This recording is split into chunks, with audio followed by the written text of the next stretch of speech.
Welcome to True Crime Sleep Stories, where the mysteries of the past lull you into a world of intrigue and relaxation. I'm your host, Kelly Brink, here to guide you through the shadows of history with a calming touch. Tonight, we'll unravel the chilling tale of Maria Swanenberg, better known as Goeie Mie, a woman who nursed her way into the hearts of many, but left poison in her wake. Settle in, close your eyes, and let the somber story of the Pious poisoner take you on a curious yet calming journey. Before we begin, a quick note for my fellow true crime enthusiasts. This September 5th through 7th, I'll be at CrimeCon in Denver, Colorado. You can get 10% off your tickets using my code BRINK, B-R-I-N-K, at checkout. Plus, if you show your receipt at my table, I'll give you a free signed copy of my book. It's all waiting just for you. Now, dim the lights, breathe deeply, and join me as we wander into another dark story to soothe your night.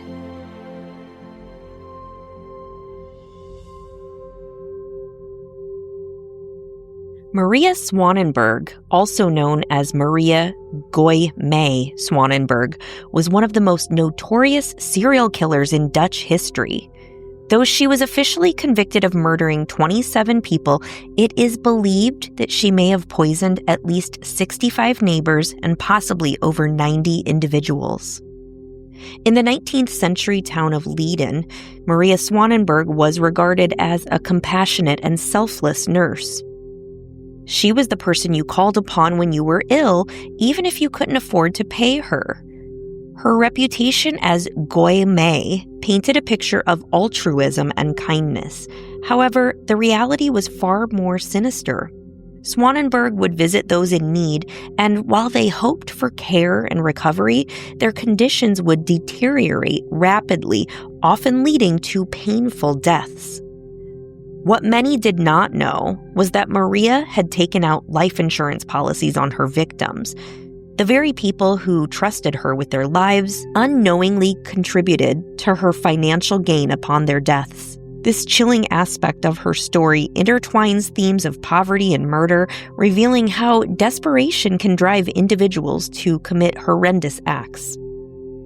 Maria Swanenberg's tale challenges the notion that the most prolific poisoners or serial killers could not be women. Her actions left a dark mark on history, reminding us that appearances can be deceiving and that evil can often hide behind a mask of benevolence. Maria Swanenberg was born on September 9, 1839 in Leiden, into the bustling household of Clemens Swanenberg and Joanna Dingen. She grew up in humble surroundings. Her family lived in a small workers' cottage that housed 11 family members. The cramped living conditions were rudimentary at best.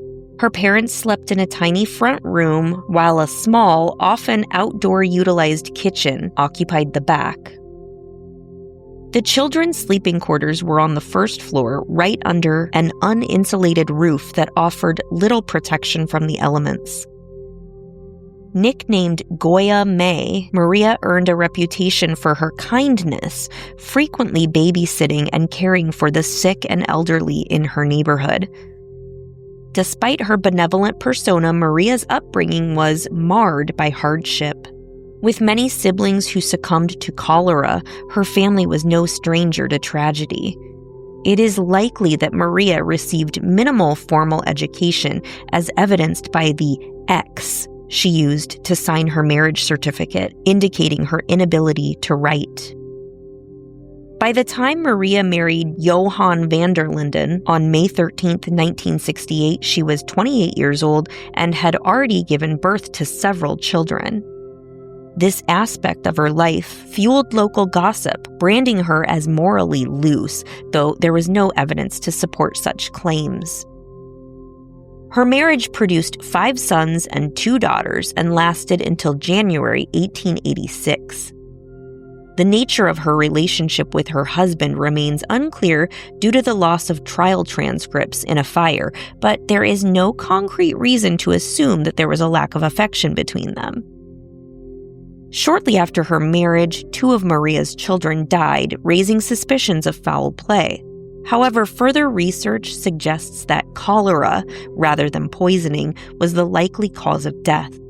These events, coupled with the ongoing misery from her youth, led Maria to develop a drinking problem. It was during this turbulent period that she began her infamous spree of poisoning. In the late 19th century, the city of Leiden, Netherlands, was shrouded in a veil of death and mystery. Epidemics ravaged the population, children withered away, and adults succumbed to mysterious illnesses.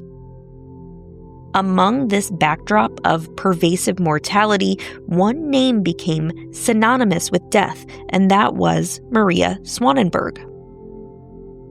Maria, born into a modest family, appeared to be a pillar of the community.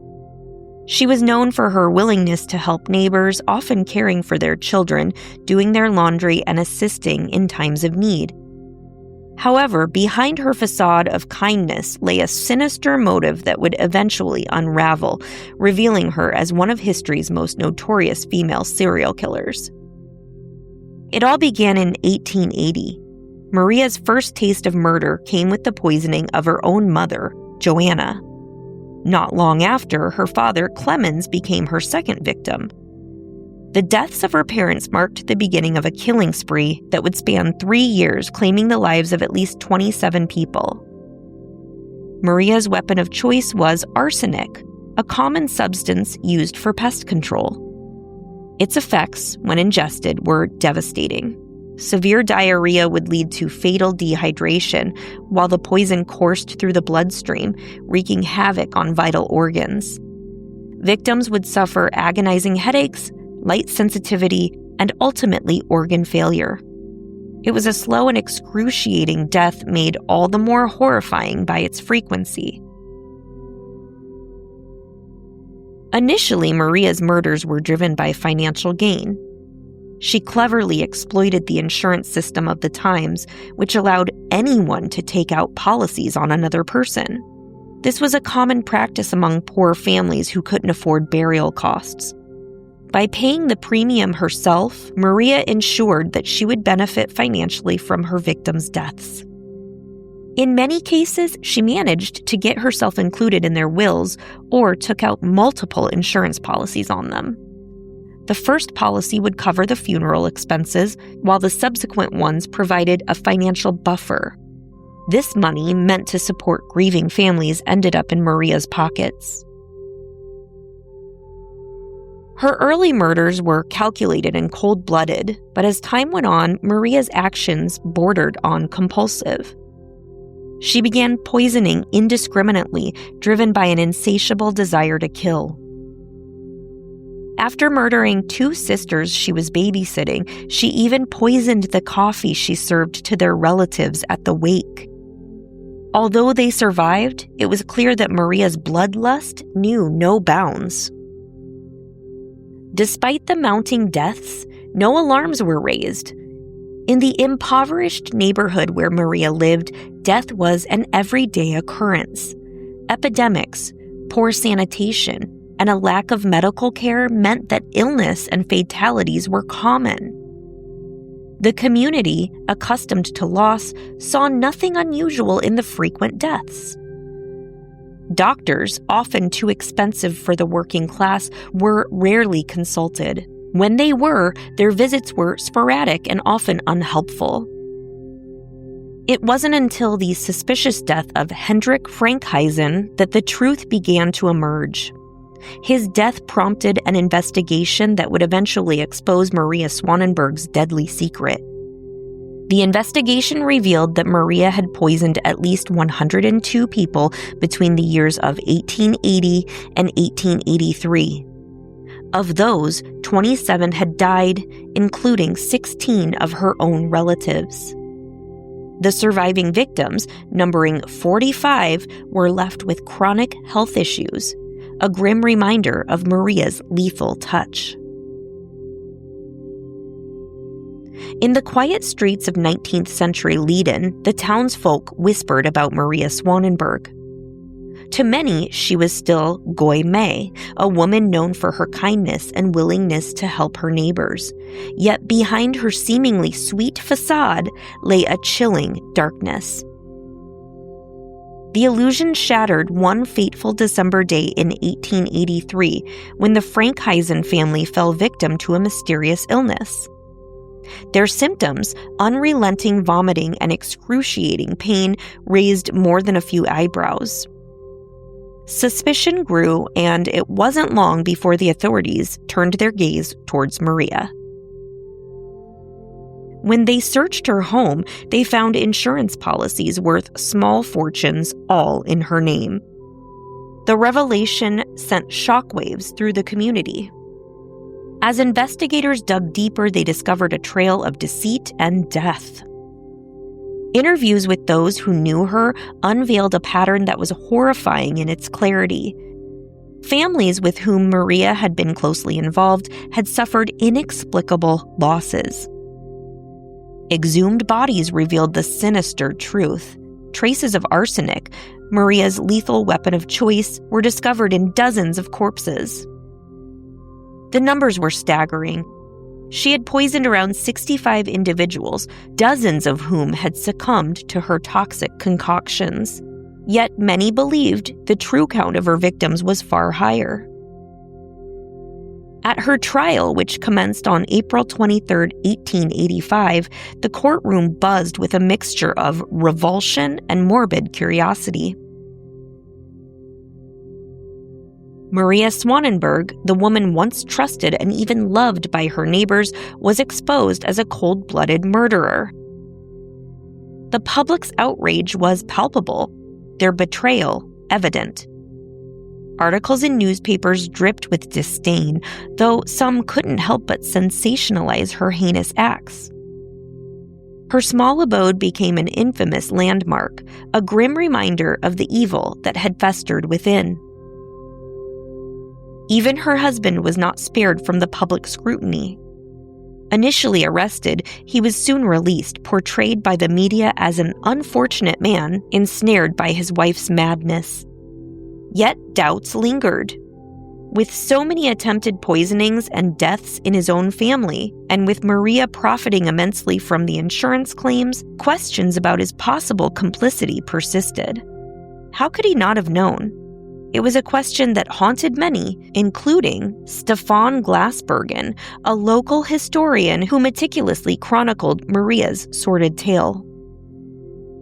The community's shock led to swift changes in the law. Regulations around arsenic sales tightened, and there was a fervent call among journalists and intellectuals to reinstate the death penalty, if only for Maria. Instead, she was sentenced to life imprisonment in a correctional facility, where she would remain until her death in 1915, after 20 years behind bars. Yet, that local historian, Glasbergen, saw a deeper narrative woven into Maria's story, a reflection of the brutal social conditions of the time, including disease, poverty, and inequality. Maria's choices were undeniably heinous, but they also prompted a poignant question. In a different time, with better social support systems, would she have walked the same dark path? Glasbergen doubted it, suggesting that the oppressive environment of 19th century Leiden played a significant role in her descent into infamy. Maria Swanenberg's story is a chilling reminder of how desperation and opportunity can merge to create a monster. Her tale, veiled in the mists of a bygone era, continues to captivate and horrify, serving as a dark chapter in the annals of criminal history.